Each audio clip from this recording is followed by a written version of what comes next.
শুরু করিতেছি মহান আল্লাহর নামে, যিনি পরম করুণাময় এবং অত্যন্ত দয়ালু। মৎস্য ও প্রাণী সম্পদ মন্ত্রী তিনি হচ্ছেন গিয়ে আমাদের মাননীয় মন্ত্রী রেজাউল করিম। উনি হচ্ছেন গিয়ে আমার জন্য একটি আইডল, আদর্শের জায়গা বলতে পারেন। আমি ওনাকে আদর্শ হিসাবে মনে করি এবং মনে করতাম আগে থেকে। ওনার কথা শুনলে আমার কাছে মনে হতো আমি হাঁ করে তাকিয়ে থাকতাম যে এত সুন্দর কথা বলেন, এবং আমি ওনার মতোই হতে চাইতাম। কিন্তু আজকে যখন দেখলাম যে একটা নিউজ আসছে, আমি জানি না আপনারা দেখেছেন কিনা, সমকালে একটা নিউজ আসছে। এই নিউজটা পড়ার পর আমার কাছে, এই সমকালের নিউজটা আমার কাছে পড়ার পর আমার মনে হয়েছে যে দুই একটা কথা আমার মনে হয় বলা উচিত। কারণ আমি একটা কথা যে একটা বিশ্বাস করি যে আমি বঙ্গবন্ধুর সৈনিক। যেখানেই দুর্নীতির কোনো গন্ধ পাই, যেখানেই মানে মানুষের টাকা নষ্ট হয় এরকম জিনিস পাই, আমি দাঁড়াই যাই, জীবনের যত ঝুঁকি থাকুক তা কেন। আমি প্রথমে একটা কথা আপনাদেরকে বলতে চাই যে এই রিপোর্ট অনুযায়ী দেখলাম এই যে মৎস্য ও প্রাণী সম্পদ মন্ত্রণালয়ের তথ্য অনুযায়ী উনার জন্ম কিন্তু হচ্ছে 1962 সালে।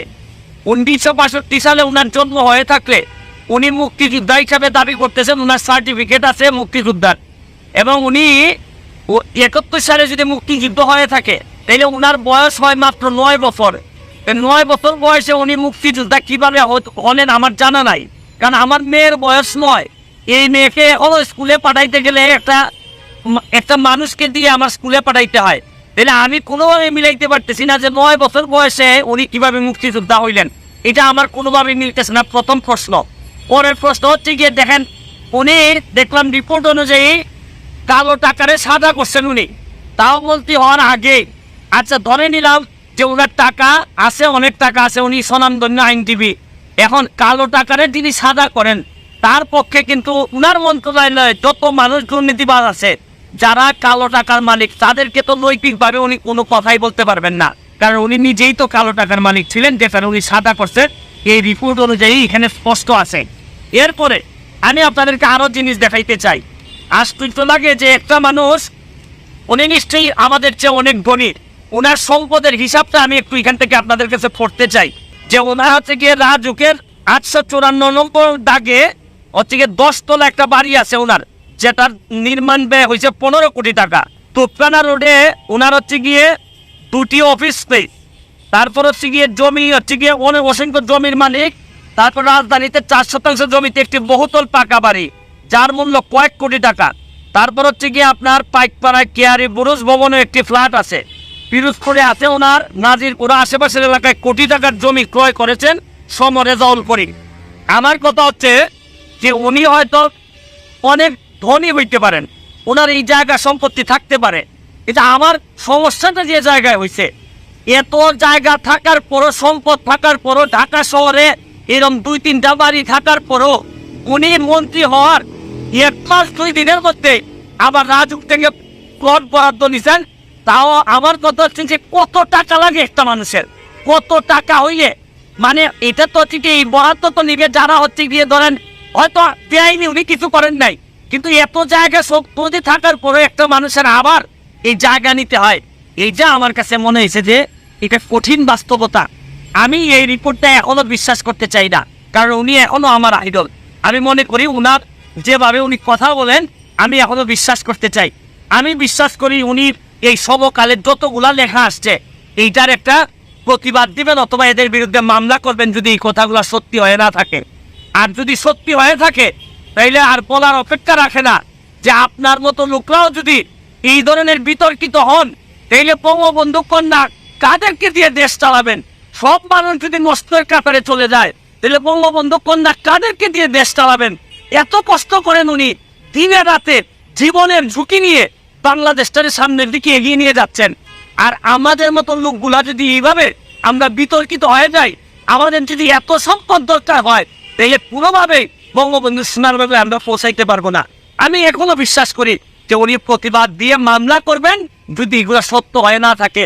আর বিশেষ করে মুক্তিযোদ্ধার বিষয়টা উনি যদি প্রকৃত অর্থে হয় উনি মুক্তিযোদ্ধা হিসেবে সঠিক কিনা উনি প্রমাণ করবেন, নাইলে ওনার জন্মসাল ঠিক কিনা এটা ওনাকেই প্রমাণ করতে হবে। আর নাইলে মুক্তিযুদ্ধ এবং মুক্তিযোদ্ধাদের মতো এই একটি সম্মানিত জিনিস নিয়ে উনি যদি কোনো কিছু করে থাকেন এটা আমাদের জন্য চরম দুর্ভাগ্য হবে। আজকের মতো বিদায় নিচ্ছি, ভালো থাকবেন। যতদিন বেঁচে আছি প্রতিবাদ করার মধ্যে দিয়ে যাইতে চাই। আর মরে গেলে তো আপনাদের কাছে শুধু দোয়া চাই। ধন্যবাদ মাননীয় সদস্য। যে গেল সংসদে ব্যারিস্টার সুমন সাহেব যে সম রেজাউল করিম সাহেব মৎস্য প্রাণী সম্পদ মন্ত্রীকে যে বাংলা ওয়াশ করেছে, বাংলা ভাষা কিন্তু ভাই হেভি হয়েছে। কেন হেভি হয়েছে আপনাদেরকে একটু বিশ্লেষণ করে বলছি। দেখেন, এই সম রেজাউল করিম তিনি আইন বিভাগকে আইনি সহায়তা দিয়েছেন মানুষকে। তিনি একসময় সুপ্রিম কোর্টের বার কাউন্সিলের সাধারণ সম্পাদক নির্বাচিত হয়েছিলেন। এই সাধারণ সম্পাদক নির্বাচিত হওয়ার সময় তিনি সাদাকে কালো, কালোকে সাদা এবং কত মানুষ যে হেনস্থার শিকার হয়েছে এটা বলাই বাহুল্য। বিশেষত বিএনপি এবং জামায়াত এত বেশি নির্যাতিত হয়েছে, এটা বলার আর অপেক্ষা রাখে না। তিনি শেখ হাসিনাকে তেলবাজি করে তিনি আজকে মন্ত্রী হয়েছেন।